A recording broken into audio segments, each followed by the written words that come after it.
we just saw a major grid collapse scenario, and this is what's coming next. It's already happening, but this is what's coming next worldwide. And this was one of the largest providers in the world and provides electricity to the United States and the UK. This is a massive energy provider, and they just experienced a grid collapse. We just saw the equivalent of over a dozen nuclear reactors being turned offline from this event that just happened. All right, just happened. This is huge, and it keeps happening, and it keeps getting worse. Okay, militaries around the world are also warning of, quote, communications breakdown. All right, this is all tied together.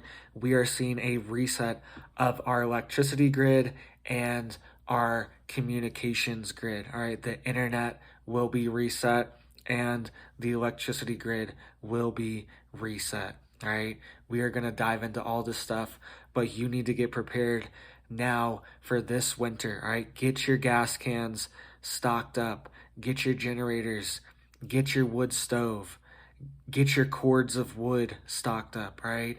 Make sure they're covered. They're not under a foot of snow getting all wet. Have this stuff ready and prepared and ready to go, because they are preparing to shut the lights off, and they just had a massive grid collapse scenario to one of the biggest energy companies in the world. Over a dozen nuclear reactors going offline. That's the equivalent of the energy collapse that we experienced. All right, so we will get into all this stuff, but let's dive into this because there's also other things. It's more than just the electricity going off when the grid collapse. All right, it's deeper than that. We are going to see the water also turned off as well, because our grid is completely vulnerable. All right, it's more than just our grid being shut down intentionally. What if somebody wants to attack our grid?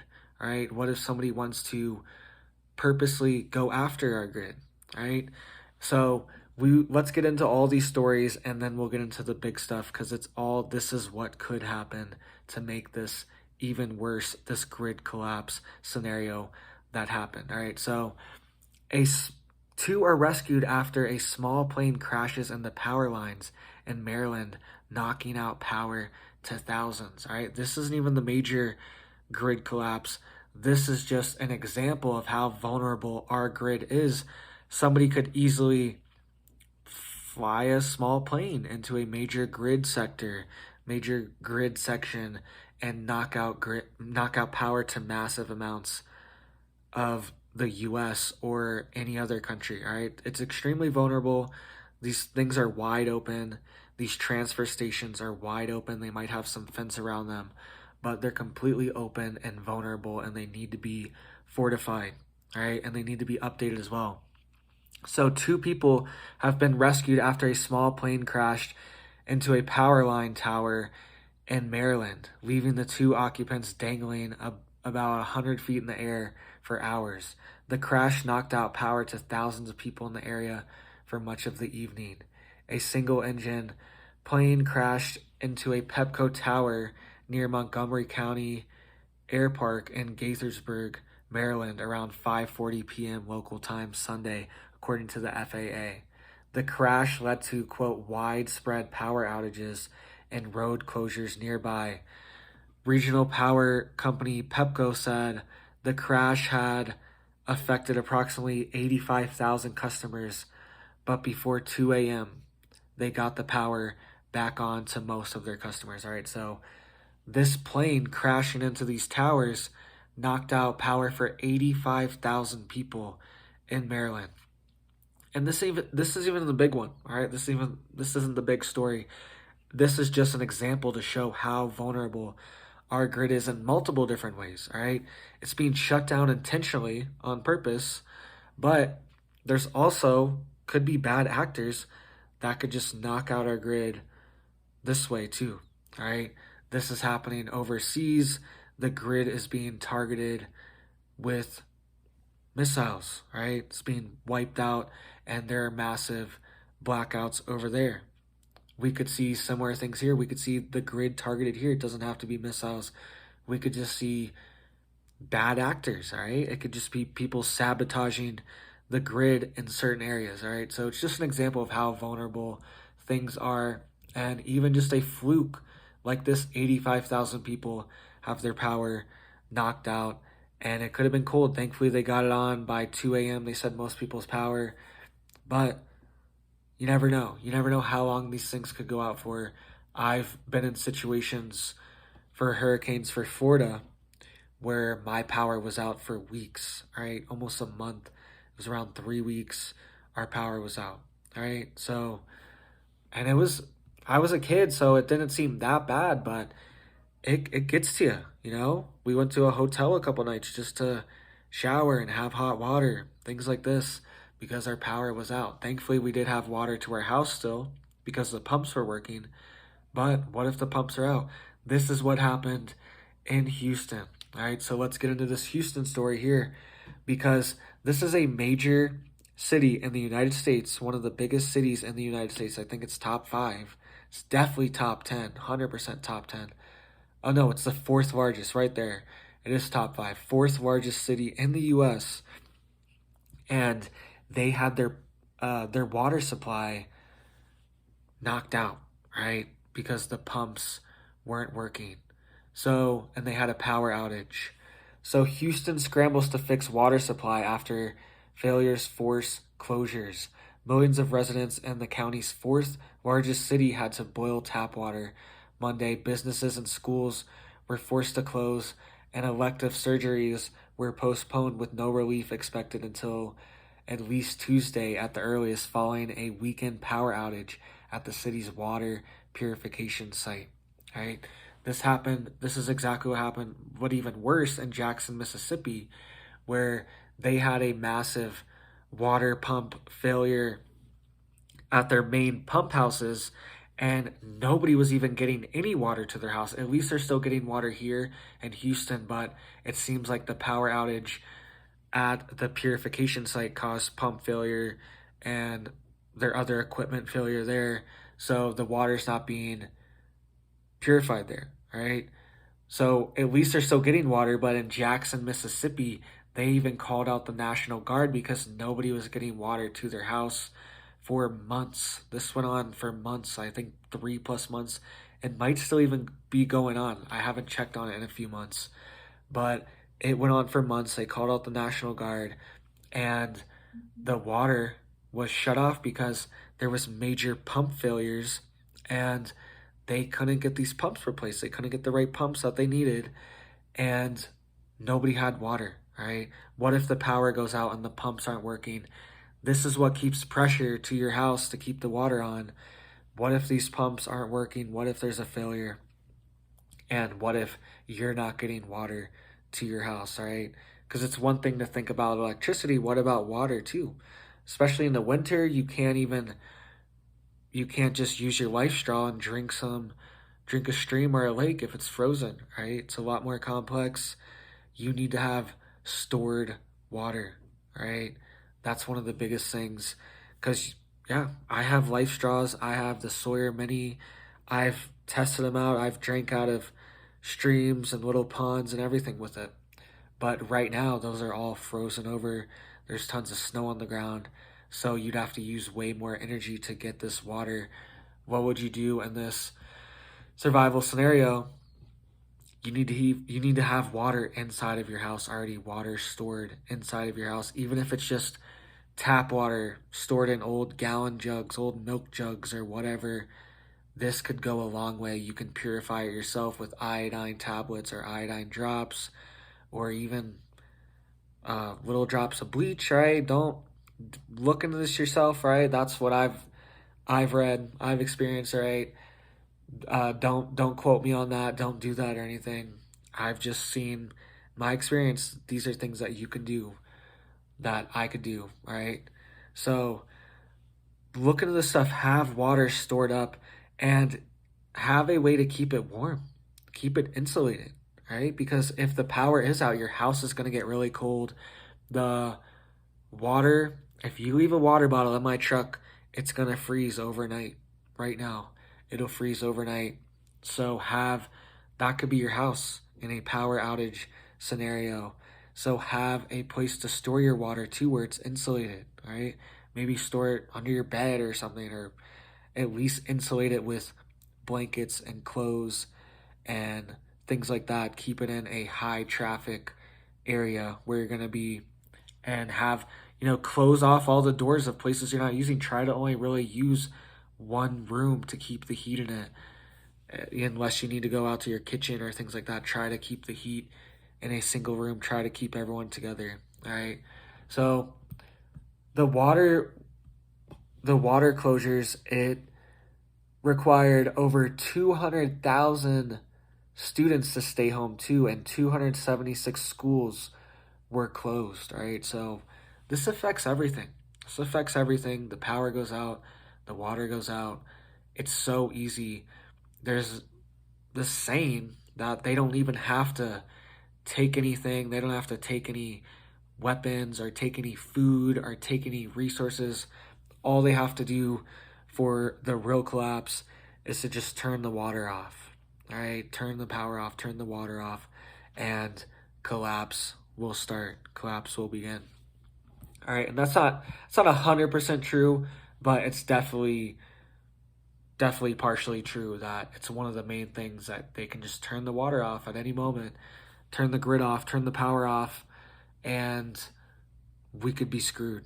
All right, it's one of those things that's so simple, it's so easy. We don't have to have a massive situation, a massive event. We just have to have the lights go off. You can't bank, you can't process, you can't get your money out, you can't do anything if the power's out. All the supply chains depend on internet communications, all right? That's why we'll get into this in just a second, how militaries around the world are preparing for communications disruptions, all right? That's what they're preparing, and they're preparing cyber military forces for this, all right? So let's get into the next story, because coming this winter too, these shortages are going to affect everything. This is something I personally experienced. I live on top of the mountain on a dead-end road, right? And we don't get snow plows up here. They just don't come up here. We're the lowest priority to get plowed. And I had to call somebody because the snow they just weren't plowing it, right? And I wanted it plowed. And they were plowing it a couple blocks away, but they would not plow my road. So I called them, just to see what's going on. And they were saying that there's massive shortages of people to plow the roads right now, right? So this is another thing. They could just stop plowing the roads. They could just stop doing all these different services. And this is what we're heading towards too. And society is just going to fall apart.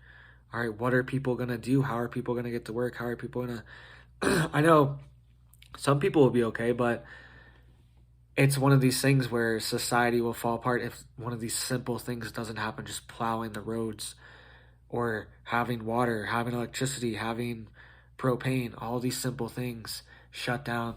And this is in Colorado, this is happening, but Oregon's also having the same thing. They are warning that they're having a plow driver shortage right now, and they're not able to get to a lot of different regions as well. So same thing happening in Oregon right now.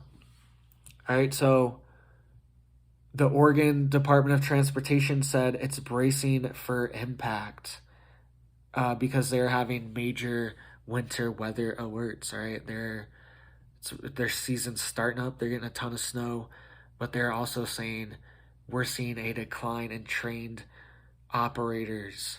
So same thing that they were telling me. They're saying that we just have a shortage right now and there's not enough people. So we'll just get to you when they get to you.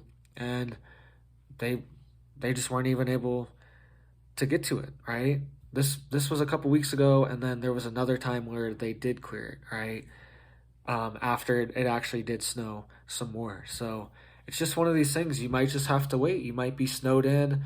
You might have to have a car that can get out of the snow. You might have to have snow chains, all right? It's one of these things that you have to, if you live in a area that gets a ton of winter weather, you definitely need to have snow chains and the snow bungees with you. Have extra bungees in case they break.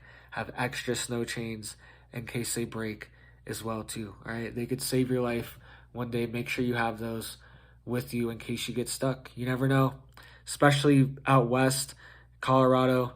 These storms can just swoop in really fast, right? I've been in situations where you leave and it's sunny and you come back an hour later, you just run to town a couple hours later, and it's a blizzard up on the mountain, right? Come back, big old blizzard. So need to be prepared, stay on that. Going to be a shortage of snowplow operators, probably nationwide. It's happening in Colorado and Oregon already, all right? So also what's happening in Canada right now, because this is the prelude, all right? This is the prelude of what's coming next for everyone, all right? The point of all these shortages that are engineered because they're shutting down the fuel economy, right? They're shutting down the international fuel markets. They're shutting down trade. They're shutting down domestic fuel drilling. All this stuff is being shut down 360 all around.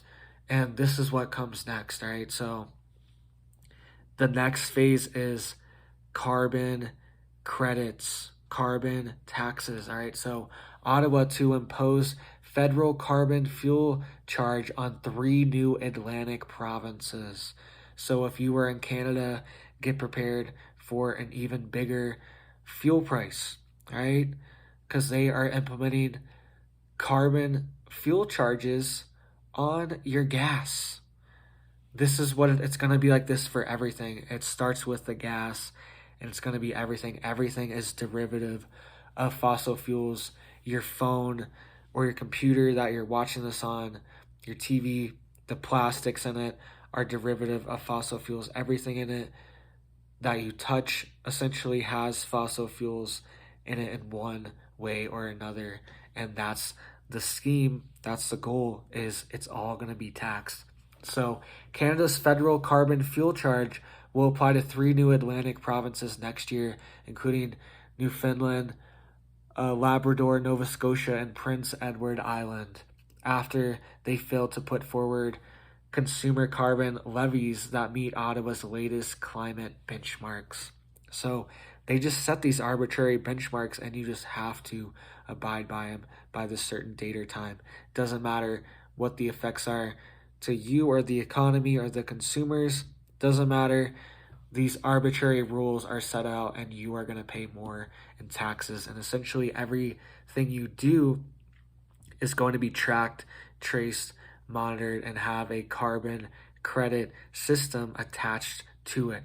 That is the goal. That's what they're heading for. So the federal government made the announcement Tuesday as it laid out how its progressive pollution pricing system is expected to hit Canadians' pocketbooks next year, including details surrounding how carbon tax rebate checks will be distributed to households. All right, so it's all just a big redistribution scheme. All right, so they're saying we're going to charge you carbon tax, but they're also saying that you will get a carbon tax rebate check, which will be distributed to households. So if you're good, though, if you're good and follow these rules, these shutdown rules, then you will get a rebate. You'll get some of your carbon tax money back, apparently. That's what they're saying. So it says residents in these provinces will begin receiving climate action incentive payments for the first time in July, joining the residents of Ontario, Manitoba, Saskatchewan, Alberta, Yukon, and Nunavut, who will see their existing rebates increase starting in April. All right, so this is already happening in Canada nationwide. They're just hitting Ottawa with it now because they didn't want to go along with this, and they're saying, sorry, you're not meeting the standards now. We're just going to have to force it. Next year's hike in the carbon levy comes as Canadians are already paying higher prices for gasoline, diesel, natural gas, and heating oil. There are two systems for pricing carbon in Canada: the fuel charge, a consumer carbon tax on gasoline, diesel, and natural gas that Canadians consume, and an output-based pricing system applied to large industrial emitters. All right, so they already have this in Canada. We just we're lucky we don't have all these schemes yet in the United States, but they're coming, and they're coming quick, and they're building them all around us. All right, so it says they already have a carbon pricing system for fuel charge, consumer carbon tax on gasoline, diesel, and natural gas, and they already have an output based pricing system for large industrial emitters. All right, this is a shutdown of the economy and of you and your energy and production in the economy. So Canada has, just to know, Canada has the worst record of any G7 nation in reducing emissions from greenhouse gases since 2015, according to a report last year by an environmental commission. All right, so they have all these rules, all these carbon taxes, carbon credits, carbon levies, all that good stuff, but they're still the worst. They still have the worst record of any G7 nation in reducing their emissions. So they're so forward thinking on this, but they still have the most emissions apparently. And just to give you perspective, gas prices in Ottawa are around $1.50 Canadian per liter, so around $6 Canadian per gallon, which is around in Ottawa, which is around $4.44 USD in US dollars. So average gas price in Ottawa is around $4.44 or $1.50 per liter Canadian. All right, if you're in Canada. So it's already pretty expensive. It's already hovering around $4.50 per gallon there. All right, that's USD, $6 Canadian. And now they want to add this carbon gas tax on top of it. All right, just how much more can people take? How much more, like, what else is going to be taxed? It seems like they're just looking for an excuse to continually tax more and more things. All right, so let's get into these big news topics that are happening here. All right, so essentially the UK power grid hit dangerously low collapse levels. All right, we are extremely lucky that they didn't have permanent damage to their generators, their energy generation, and their grid from this dangerously low collapse of their power generation that happened in the UK. All right, and we are also seeing militaries preparing for, quote, communications breakdowns, the collapse of the grid and the collapse of the internet.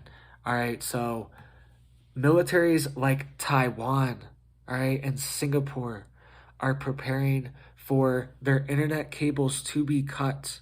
So we already saw the UK internet cable connecting, the fiber optic underwater sea cable connecting the UK to the Shetland Islands. This was last month. We already saw this cable cut and disrupted. It was cut twice, actually. Two different cables were cut within a week of each other, connecting the Shetland Islands to the UK and some other islands out there. There was two different cables cut right in the same area within a week of each other. And then that disrupted banking, internet, all kind of communications to these Shetland Islands. They were essentially blocked off. It almost seemed like a test run for what they want to do to the United States, the UK, to Europe, all right? Because it's this little island, and they knew there wouldn't be massive repercussions if they just cut them off, all right? So this already happened. This also happened in France. Northern France, they had a massive underwater fiber optic communications cable cut as well. This happened in France last month as well, a couple weeks after the Shetland Islands cables were cut. This also caused slowing of internet and internet disruptions, communication disruptions in France and parts of Europe. All right, this all happened in the past month, and now Taiwan and Singapore are preparing cyber military forces to combat these kind of sabotage attempts on their communications because they realize that their underwater sea cables are completely vulnerable. They know that China could easily cut off all of Taiwan's sea cables and disconnect them from the West, disconnect them from China, essentially isolate them with no communications, all right? And that could disrupt their military forces, that could disrupt their response with the United States. All these different things are at risk when the communications breakdown happens. All right, so surging tensions with China have prompted Taiwan to boost its military defenses. Now it is heeding the lessons of the war to address one of its biggest weaknesses, the fragile undersea infrastructure that connects the nation to the internet. Right? So it says it stretches thousands and thousands of kilometers, and they are very vulnerable to these underwater attacks. It's called, quote, the undersea cables are a serious Achilles heel to Taiwan. That's what Taiwan officials are saying, and they're extremely worried about this. They're beefing up their military and their surveillance of these underwater cables in case an attack comes from China, right? And this could easily happen to the US as well, or Europe, or the UK, right? That's why I wanted to cover this, because we should be preparing too. Our government should be beefing up our underwater cables too. But the problem with our cables is some of them are millions of miles long, right? Some of them are very long, are maybe millions of kilometers long, maybe not miles, but they are extremely long, right? Maybe hundreds of thousands, all right? Don't quote me on this number, but they're extremely long. They stretch their intercontinental communication underwater fiber optic cables, okay? So they're very high. It's very hard to protect this much distance of fiber optic cables, okay? It probably is millions of miles considering all of them combined, all right? Because I have read numbers like this, but I don't have an exact number, but bare minimum, it's probably hundreds of thousands of miles or kilometers of these fiber optic cables that would have to be protected, that are underseas. And how do you do that? How do you operate a mission like that and make sure that they're not cut, and make sure that, and they are very deep undersea, how do you make sure that they aren't just very covertly cut from another country, from a foreign adversary country, right? So also Singapore is preparing for this too, all right? So as the host of about 40 undersea cables, Singapore is setting up a cyber military force to meet threats in the digital domain, including to physical infrastructure. Could bad actors try to cause a, quote, digital blackout so that the target country is literally cast into darkness? I think yes, Singaporean Minister of Defense said. Quote, it's not just the stuff of good novels, right? So, quote, digital blackout so that the target country is literally cast into darkness. That's what the Singapore Minister of Defense is preparing for. And he says it's not just the stuff of good novels or movies. This isn't made up. This is real. And they have 40 undersea cables, just Singapore, right? Imagine how many a Western industrialized country has. Imagine how hard it would be to protect all of these cables, right? And there are backup satellite systems for the military, but it could put a lot of the general public in the dark, okay? And it also could be one of these things. It could be a covert bad internal actor situation where we could see own countries sabotaging their own cables, right? We could see America sabotaging their own communication cables to advance an agenda, right? We could see Europe sabotaging their own communication cables, right? We know that this is part of the reset agenda, is to have the internet and to have the grid reset.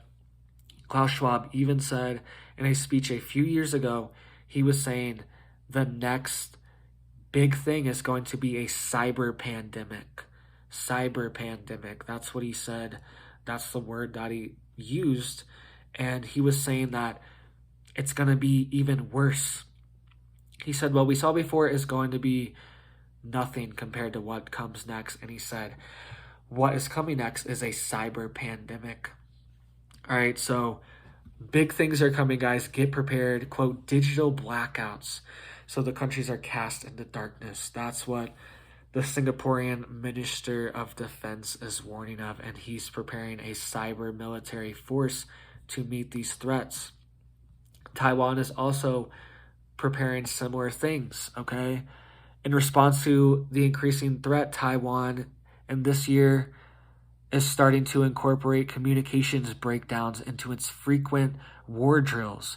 In the short term, it is also going to spend a ton of money, all right, on a plan to bolster existing mobile infrastructure, including submarines, cables, and accelerate the deployment of 5G mobile networks base stations throughout 2024, right?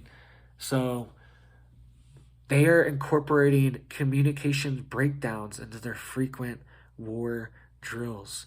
That's what that said. That's what they're doing. And that's what you should be doing too. You should be incorporating communications breakdowns into your preparedness, into you getting ready for what comes next. All right.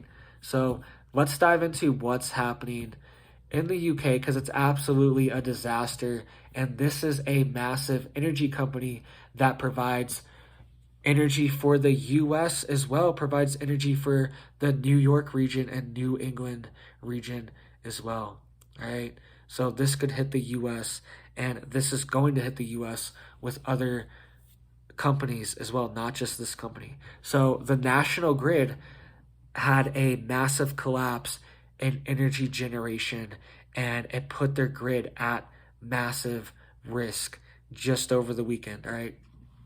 And the national grid, just so everyone knows, because I didn't know the national grid provided power to the United States as well. I didn't know this because I don't live in New York. I've never lived in that region or anything.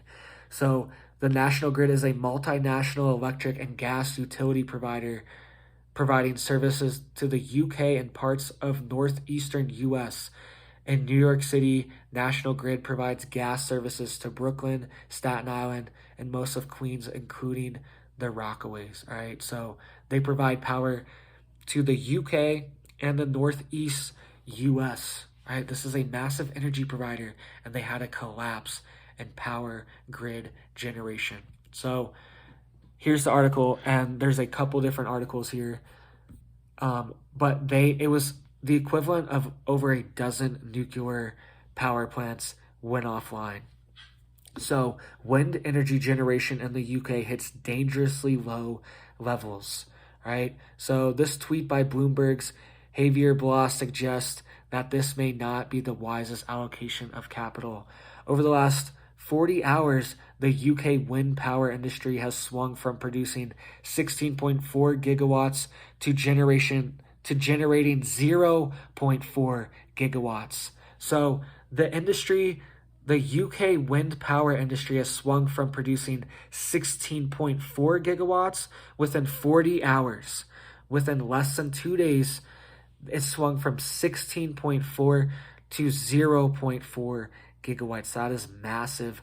That is 16 gigawatt drop. The drop in electricity production is equal to switching off 14 nuclear power stations. 14 nuclear power stations. That's the reason why UK power markets are tight today.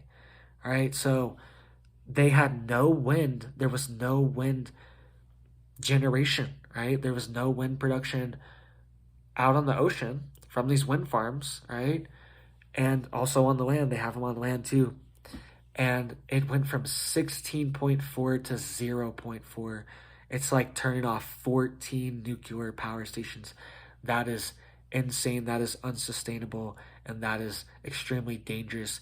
And they sent out emergency messages to people saying they're going to turn off the power again. All right. This already happened last week. I reported this may sound a little familiar. This is different. I reported last week they were saying that they were going to have blackouts. All right. This is this week while people were watching the World Cup. All right. This happened. This is huge that this is happening. All right. It says the UK network operator National Grid stood down a call on some households to cut energy use as it tries to plug the gap left by a decline in wind generation. So they sent out texts again, mass texts again, saying to cut your energy use and we're going to have blackouts.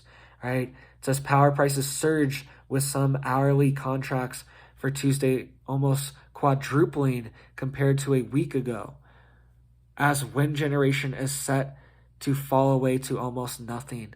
The tight supply situation brought National Grid to the cups of needing a new tool that pays some houses to reduce consumption, right? So they are also implementing this new program with your smart meter, right, to cut off your power. We'll get into that in just a second.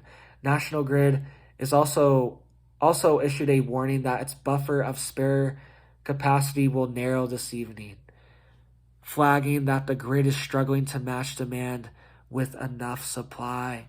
This keeps happening. This is the second time this has happened, all right? Prices climbed above 1,200 euros, approximately $1,445 a megawatt hour between 5 to 6 p.m. on Tuesday, while the day ahead auctioned at 384 euros a megawatt hour. So it went from 384 megawatt hours the day before to $1,200 a megawatt hour, right?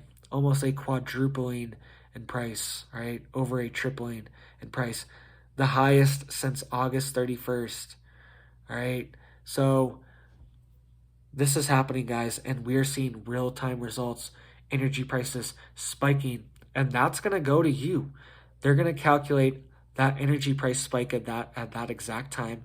They're going to calculate you using your energy at this time, and they are going to use your smart meter to do it. I'll get into this. They have a whole smart meter program now to turn off your power.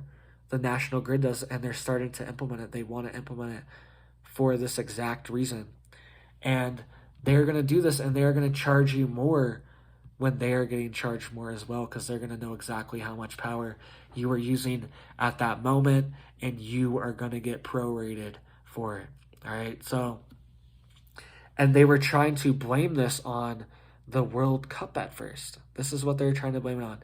So fears of an electricity blackout this week were sparked by low winds and not the England and Wales World Cup match, experts have said. So they were saying at first that it's from this World Cup match. That's what they were saying.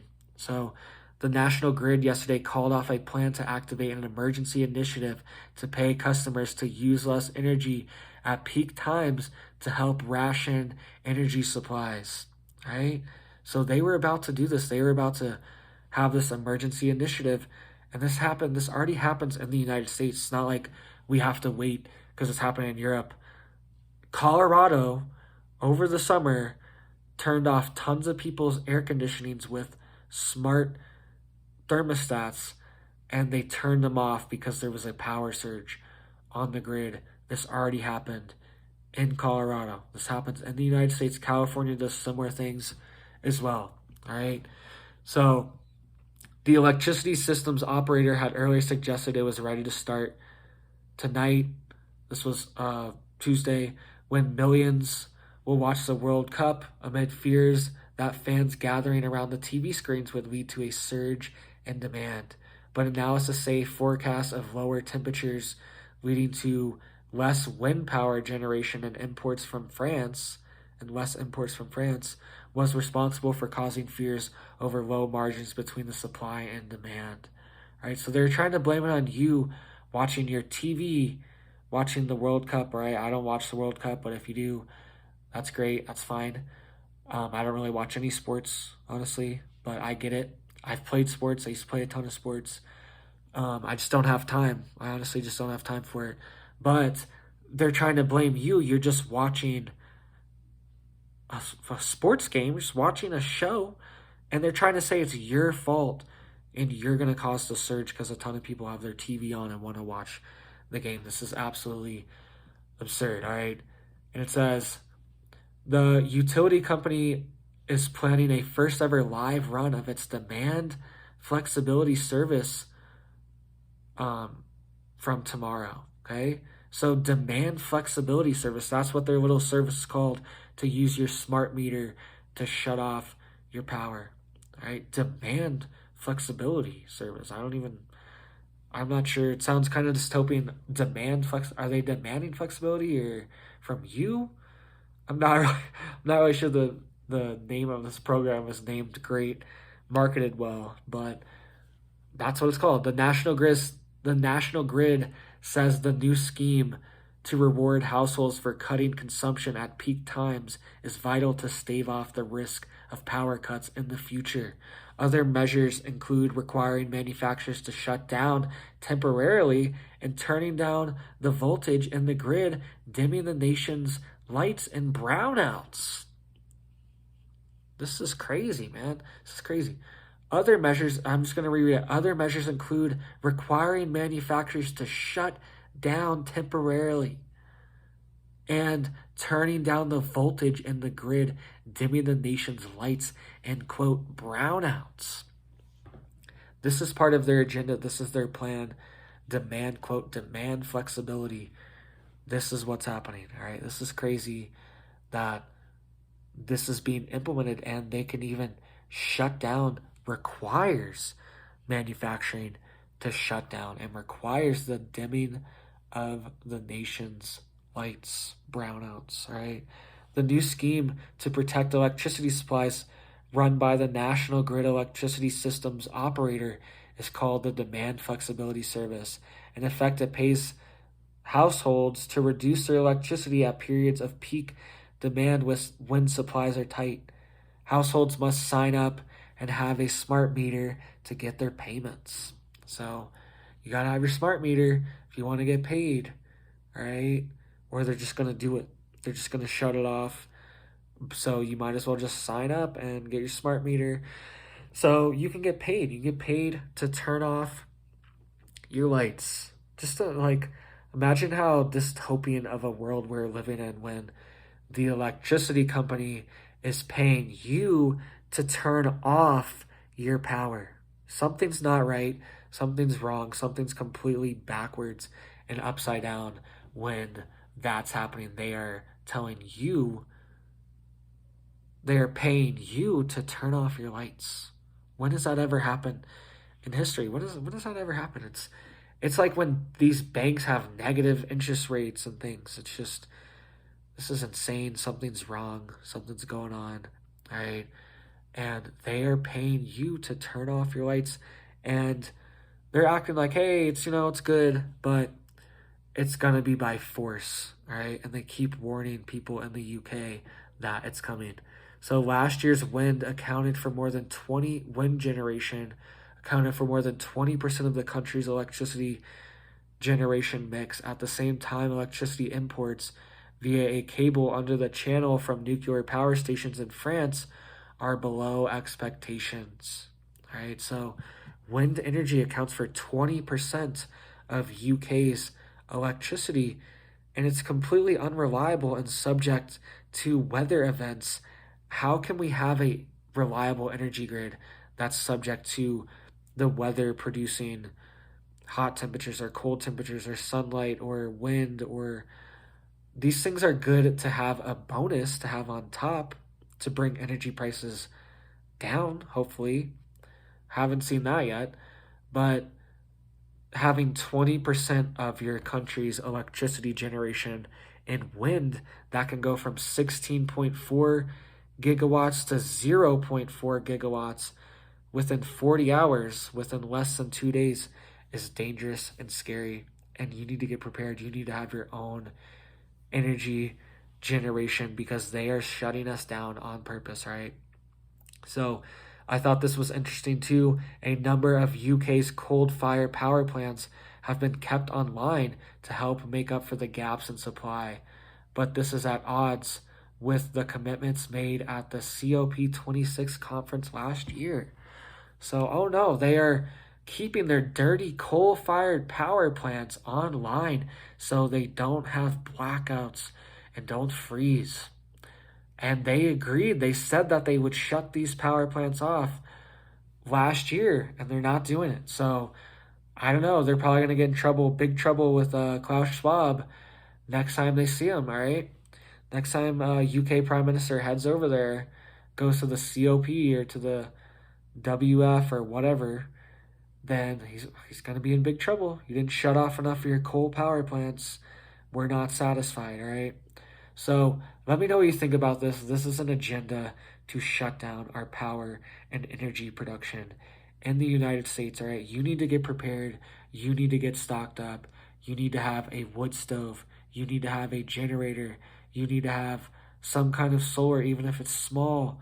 Have all these things, different kind. That's how the grid isn't just one thing. The grid is multiple different energy sources, making the energy going to your house, powering your lights. So you need to have multiple different sources too in case it hits the fan, all right? So get prepared now, guys. Let me know what you think about all this. This is crazy that the grid can just collapse like this, and this is the danger. We're being told that we are the dangerous ones. We are the ones polluting and emitting all these, we're breathing out these toxic chemicals and all this stuff and polluting, but they are the ones that are actually shutting us down and using this as an excuse to bring down civilization, bring down the grid, bring down the economy, bring down the monetary system, all right? So get prepared now, guys. You guys have a big old blessed day.